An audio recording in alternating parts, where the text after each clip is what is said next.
Change ಇದೆ. Sir ಇವಾಗಿರೋ question ಏನು ಅಂತಂದ್ರೆ, ಈ ಒಂದು ಪರ್ಟಿಕ್ಯುಲರ್ ವೆಹಿಕಲ್‌ದು ರೇಂಜ್ ಏನಿದೆ ಸರ್?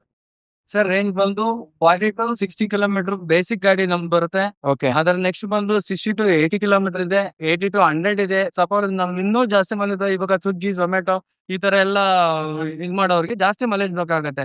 ಅಂತರು 130 to 150 ಕಿಲೋಮೀಟರ್ ಸಹ ಇದೆ. ದಯವಿಟ್ಟು ಬನ್ನಿ, ನಿಮ್ಗೆ ನಿಮ್ಮ ರಿಕ್ವೈರ್ಮೆಂಟ್ ತಕ್ಕಂಗೆ ನಾವು ಮಾಡಿ ಕೂಡ ತಂದಿದ್ದೀವಿ. ಅಂದ್ರೆ ಹೇಗೆ ಅಂತಂದ್ರೆ ನಿಮ್ಮ ಒಂದು ಅಪ್ಲಿಕೇಶನ್ ಫಾರ್ ಎಕ್ಸಾಂಪಲ್ ನಿಮಗೆ ತುಂಬಾ ಲಾಂಗ್ ರೇಂಜ್ ಬೇಕು ಅಂತಂದ್ರೆ ಅದಕ್ಕೆ ಅದರ ಪ್ರಕಾರ ನಿಮಗೆ ಒಂದು ಗಾಡಿನ ಇವರು ಡಿಸೈನ್ ಮಾಡಿ ಕೊಡ್ತಾರೆ. ಅಂದ್ರೆ ಬ್ಯಾಟ್ರಿನ ಅಪ್ಗ್ರೇಡ್ ಮಾಡಿ ಕೊಡ್ತಾರೆ ಅಷ್ಟೇ. Upgrade ಮಾಡ್ಕೊಡ್ತೀವಿ. ಗಾಡಿ ಇದೇ ಇರುತ್ತೆ, ದೊಡ್ಡ ಬ್ಯಾಟ್ರಿ ಮತ್ತೆ ನಮ್ಮಲ್ಲಿ ಇನ್ನೊಂದು ಸ್ಪೆಷಲ್ ಹೇಳ್ಬೇಕಂತಂದ್ರೆ, ಈಗ ನಾವು ಯೂಸ್ ಮಾಡ್ತಾ ಇರೋದು ಗ್ರಾಫೀನ್, ಹೊಸ ಟೆಕ್ನಾಲಜಿ ಗ್ರಾಫೀನ್ ಬ್ಯಾಟ್ರಿ.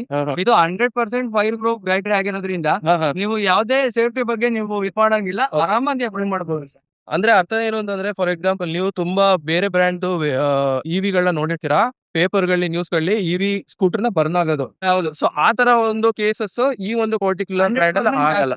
ಸರ್ ಇನ್ನೊಂದು ಕ್ವಶನ್ ಏನು ಅಂತಂದ್ರೆ, ಈ ಒಂದು ವೆಹಿಕಲ್ EMI ಅವೈಲೇಬಲ್ ಇದೆ ಸರ್? ಸರ್ EMI ಇದೆ, ಬಜಾಜ್ ಅಲ್ಲಿ ಆಗತ್ತೆ. ನಿಮ್ಮ ಕ್ರೆಡಿಟ್ ಸ್ಕೋರ್ ಹೇಗಿರುತ್ತೆ, ಸಿಬಿಲ್ ಸ್ಕೋರ್ ಮೇಲೆ ಲೋನ್ ಆಗೋದು ಆಕ್ಚುಲಿ. ನಿಮ್ಮ ಇದು ಪ್ರೊಫೈಲ್ ಚೆನ್ನಾಗಿದೆ ಅಂದ್ರೆ ಬಜಾಜ್ ಅಲ್ಲಿ ಲೋನ್ ಮಾಡ್ಕೊಡ್ತೀನಿ. ಸರ್ ಈಗ ಮಿನಿಮಮ್ ಡೌನ್ ಪೇಮೆಂಟ್ ಎಷ್ಟು ಹಾಕ್ಬೇಕು ಸರ್? ಝೀರೋನು ಮಾಡ್ಕೊಡ್ಬೋದು, ಅಥವಾ ಮಿನಿಮಮ್ 5,000 ಇದ್ರೂ ಸಾಕು.